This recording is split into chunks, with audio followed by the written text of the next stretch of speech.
Happy Friday. Good morning, YouTube. It is almost the weekend. I am so excited. I cannot believe that January is literally almost gone.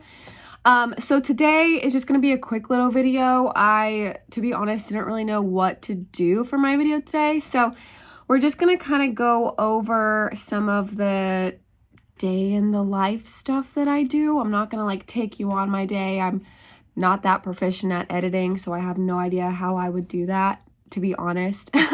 So if you're good at video editing, drop a comment or shoot me a message on one of my social media platforms. Maybe we can work together. I would love that. So typically my day consists of lots of computer time. I also have an iPad. I wear these blue light glasses when I do work, just because sometimes I can get really bad migraines from looking at screens all day, and it has definitely helped in that aspect.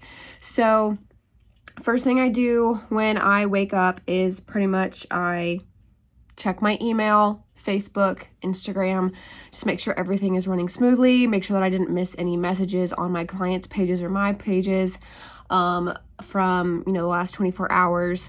Then I'll get up, kind of do my morning routine, wash my face, let my dog out, make coffee, make breakfast. I am very much into bodybuilding and fitness, so I pretty much have a structured meal plan. So that's just one less thing that I have to worry about while I'm on the go. I already know what I'm eating because it's already prepped for me. So that's definitely something that's been extremely helpful as an entrepreneur, already having that kind of checked off my list and ready to go. As I'm eating breakfast, I will double check all my clients' current ads. What's the click-through rate? What is the click rate? What is the performance, and how are we doing on each individual ad, whether it's a traffic ad, a lead generation ad, and how much is it costing us to get these leads into my clients? Because that's my number one concern, is making sure that these ads are running properly and running well. I don't want a bad performing ad running for more than 24, 48 hours within that testing zone, because I don't want to waste my clients' money, and it's my goal to make sure my clients are succeeding and make sure my clients are seeing results. So that's probably the biggest thing that I do in the morning, is check. If I shut it off, I make a new one. If I need to duplicate one and just test the copy or test a different picture, there's so many variables that go into Facebook targeted ads. That's why it's literally a full-time job. I mean, I'm constantly checking my inbox, constantly checking my client's inbox, just to make sure that we are getting the results that we want. We are getting those messages sent to us. We are getting those quotes and those estimates scheduled. So my two biggest clients that I'm running ads for right now are both contractors. And then I also have a couple of advertisements running for one of my big restaurant chains, because they are doing a Kids Eat for 99-cent promo at one of their locations. And so I'm trying to just help get the word out. We also do, just daily Instagram messages to our followers, just to make sure that, hey, this is what the promo that we're running. So that's also something that we include when we do your social media, is brand awareness. I mean, we make sure that your people know, hey, this is what's going on in our brand right now. And that's extremely vital, that your followers know what you're doing. Even if you have 50 followers, if they're loyal and they want to support you, it's better than having 5,000 followers and only one caring about you. So again, following number really doesn't impact you as a brand in your sales. It does, however, impact how you portray your brand. So if your customers and your followers are very closely aligned with your brand, they love your brand, you're commenting back and forth, or you build a personal relationship with them, then they are going to support you no matter what, versus that one person that you just followed because you want them to follow you back, right? It's not strategy. That's not how we do it. Back to the story. I get off on a rabbit trail so bad. It's so funny. After I do my Facebook ads, typically I'll go and work my my dog. He is a German Shepherd, and I do love working with him. We do like all kind of sports and stuff like that. So that's my second passion besides my business and my boyfriend. I am in a relationship. And so it's extremely vital to me that I balance out those times just to make sure that my business is not taking over my life. I will tell you, it does take over my mind.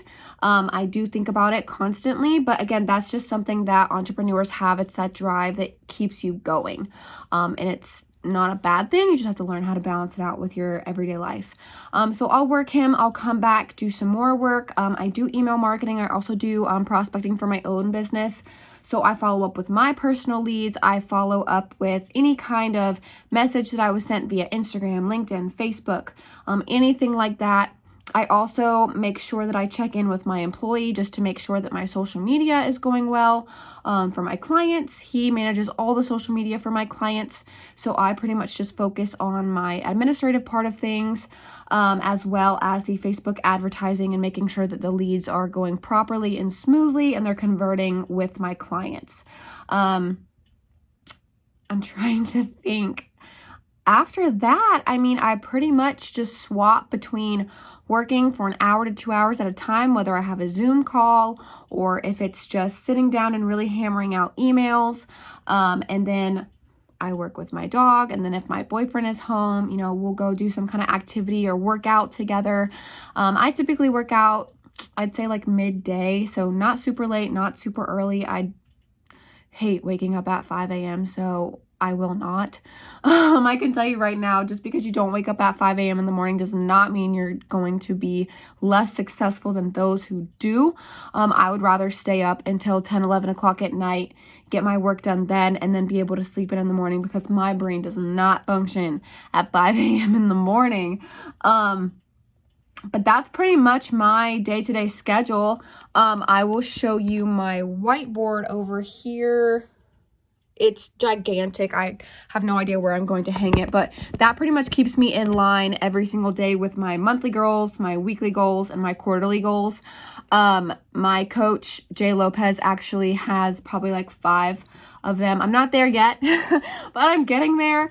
And that's pretty much what keeps me organized and in order because if like my mirror has sticky notes all over it, my desk has sticky notes all over it, and those are just kind of like my little pieces of my brain because it's all over the place all the time, and that's the only thing that really helps me be 100% productive during the day. Because if you are sitting at your desk working for 4 hours straight, but for 3 hours you're literally just scrolling through Instagram and calling it work, that's not being productive at all. That's why I'm very OCD about having a checklist, having these sticky notes, so that as soon as I'm done, rip it out, throw it in the trash.